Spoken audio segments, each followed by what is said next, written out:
Recently, the Legislative Assembly of Ontario completed second reading of Bill 79. That's the Algoma University Amendment Act 2019. The amendment was introduced by Sault Ste. Marie MPP Ross Romano back on March 6th. It's called Bill 79. If passed, it would allow Algoma University to begin the process of granting future undergraduate and postgraduate degrees.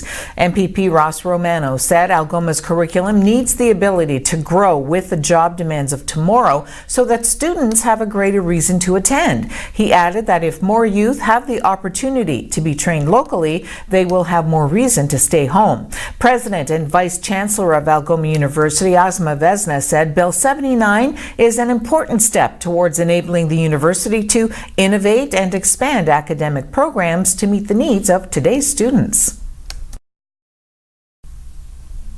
The Ontario government is considering implementing mandatory annual math testing for all teachers in the province. Senior government sources have told the Canadian press that teachers would be required to pass the test in order to continue to teach. The test would apply to teachers at both the primary and secondary level, even if the educator did not primarily teach math. The Progressive Conservative government has repeatedly promised to take measures to improve student math scores, which have been declining for years across the province. The government passed legislation yesterday that will require all aspiring teachers in Ontario to pass a math test before receiving their license to teach. The sources could not immediately say what the test will look like or who will administer it, adding that the government would still need to consult with teachers and parents on the matter. Last August, the Education Quality and Accountability Office, which administers standardized assessments in the province, said math test scores among public elementary students in Ontario have been decreasing over the last 5 years. Ottawa Public Health is urging people to take precautions following a confirmed case of measles in the city. The health agency says it's working with area healthcare providers and hospitals to contact individuals and families who may have been exposed to the highly infectious case.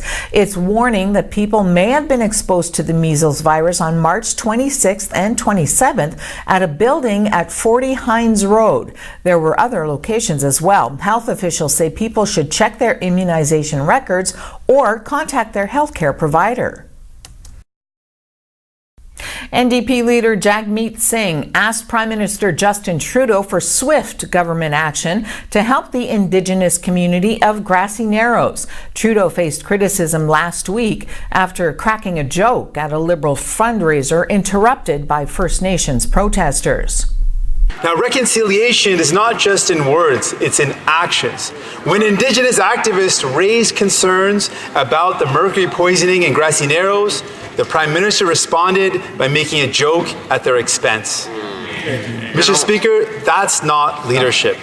Will the Prime Minister commit today to going to Grassy Narrows, meeting with the community that's suffering with mercury poisoning, and meet with the leadership and commit to action? We know that the situation in Grassy Narrows has been dire for a long time. That is why we've committed to moving forward on building the resources for them.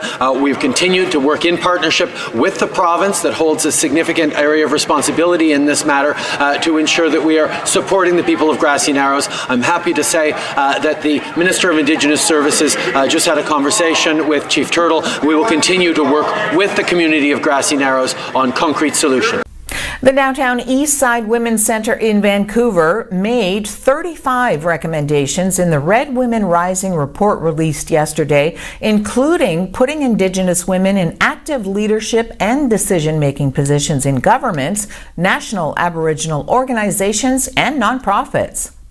For us, even though this work is located very much in the heart of the Downtown East Side, we're very clear that it's located in the context of colonization across these lands, that this report can't be taken as an isolated project about the Downtown East Side. We know that colonization is ongoing. Women continue to be missing and murdered across these lands.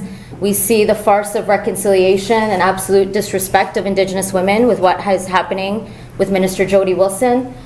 We see that the crisis on Indigenous communities for basic water, public infrastructure, rights on reserve, homes on reserve, and resource extraction on unceded lands is continuing. And for us, it's really pressing that the 200 recommendations in this report need to be acted on urgently. This cannot be another set of recommendations that sits on a shelf, that gets talked about as another report that's come out, but that urgent action needs to happen today.